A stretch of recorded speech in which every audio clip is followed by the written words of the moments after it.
Magandang araw mga kaibigan. Ito muna update sa ating fund drive para sa Brave 18 Marines. Sa inyong mga donasyon na naipapadala, umabot na po ng sobra 100,000 ang naipon at nakakuha na po ako ng bank account name and bank account number sa grupo ng Brave Marines at i-deposit na bukas. Okay? Nakakatuwa po dahil maraming nagpapadala. 5 piso, 10, 15, 20, ganun, 50. Yung from their heart, nagbibigay talaga, nakakatuwa, nakakaiyak. At dahil sa madami tayo, na madami kayong nagbigay, ayun, nakaipon, sobra 100,000. Okay, yung gusto pang magbigay, ito na ang bagong GCash. Yung dati, napuno na daw, load limit, hindi na pwede. Dito na, 0966-265-8480. Makakaasa po kayo. Ang inyong ipapadala sa akin is lahat. Ipapadala rin natin sa Brave 18. Okay, ito. Shout out ko muna yung mga kaibigan kong researchers, si Eudora at Chris Torres. Ito ang pinadala nila. Sabi nila, General, nahimasmasan na si Bendelo. Ang tapang-tapang, ngayon humingi ng paumanhin. Magtrabaho na lang daw sila lahat ng mga senador. Forgive and forget na daw. Ito, JMA News na post, 1 hour ago. Sa aking mga kapwa senador, tama na ang pagkawatak-watak. Trabaho na lang tayo. Humingi ng paumanhin si Senator Erwin Tulfo sa kanyang mga kapwa senador dahil sa mga naging pahayag niya ukol sa pagpapaaresto, pagkwelyo at pagbitbit kay Senator Alan Peter Cayetano at ilang individual palabas ng session hall sa gitna ng tensyon sa Senado nitong mga nakaraang araw. Aminado si Tulfo na hindi nararapat ang naturang asal para sa isang senador. Merese gaba. Kahit pa aniyay bunga ito ng matinding emosyon at hangaring hindi maantala ang trabaho ng Senado. Ito ang kanyang payag. Humihingi na ako ng kapatawaran sa ating mga kababayan. Patawarin nyo ba? Dahil sa mga nagdaang hidwaan, natapos ang sesyon ng hindi umuusad ang mahalagang batas. Anong batas nga? Huwag nyo kaming lukuhin. Batas-batas kayo dyan. Ang gusto ninyo is maagaw ang leadership sa Senado. That's all. Plain and simple. Hindi yung batas-batas. Noong June 3, may batas ba kayong pinag-usapan? Wala.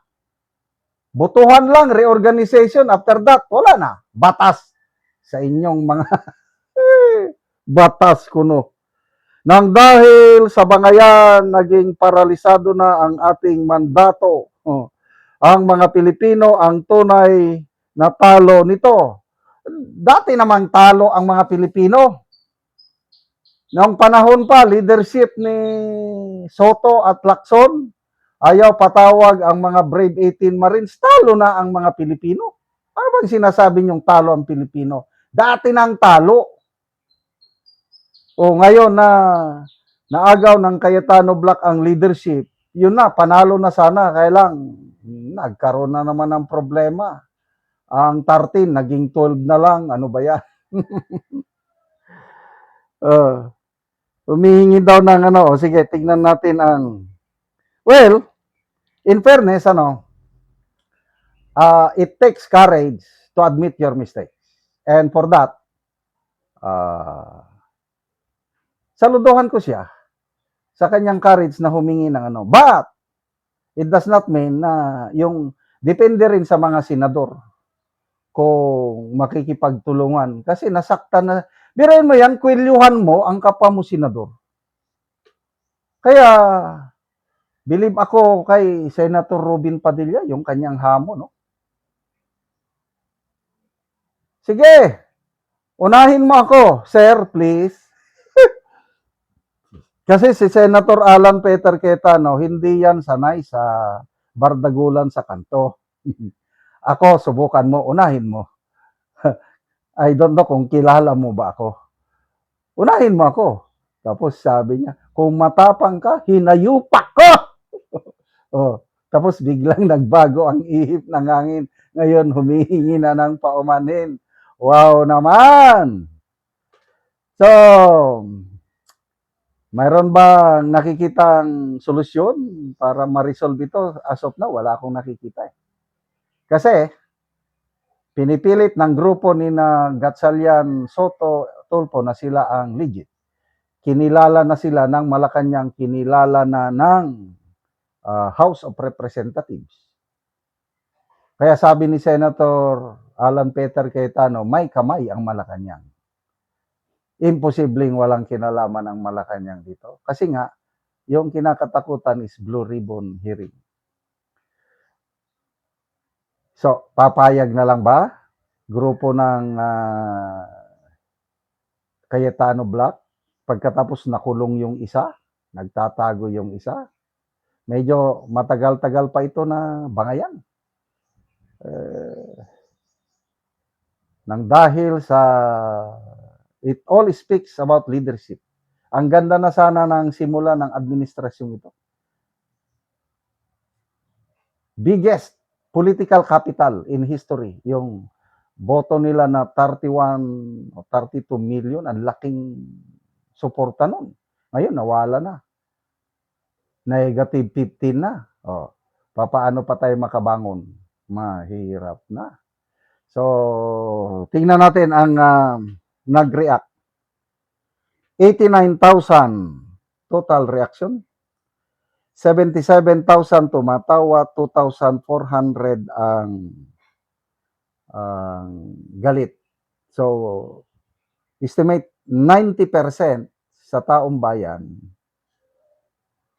tinatawanan o galit sila dito kay Tulfo sa Soto Black. 10% lang, 8,800 lang ang nag-like sa kanya. 10%. Yan ang nakikita ko sa battle of public opinion ngayon. Talon-talo itong Soto, Gatchalian, Tulfo Black sa imahe, sa perception ng taong bayan. Salamat mga kaibigan sa inyong pagsubaybay sa channel na ito. Namimigay tayo ng libreng yero at pako para makapagpatayo sila ng mas maayos na tirahan. Panoorin nyo ang video na ito. So mo ni si Kuya mag-atop na siya karon ng Tagalog yero. So muli ang atupan ng iyang abuhan.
Sige.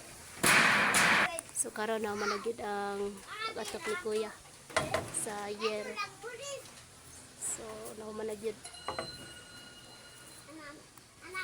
So karon humanagyod ang pag-atop sa yero sa imong balay kuya unsa imong masulti. Salamat ako sa Ginoo nga ako gitagaan ako na grasya nga kalimbalay na ako na tupan ra gyud nga gitagaan ako kuan. Kining grasya sa Ginoo. Salamat sa naghatag sa Ginoo. Hasta naghatag aning sin sa kuha nga. Salamat gyud kayo.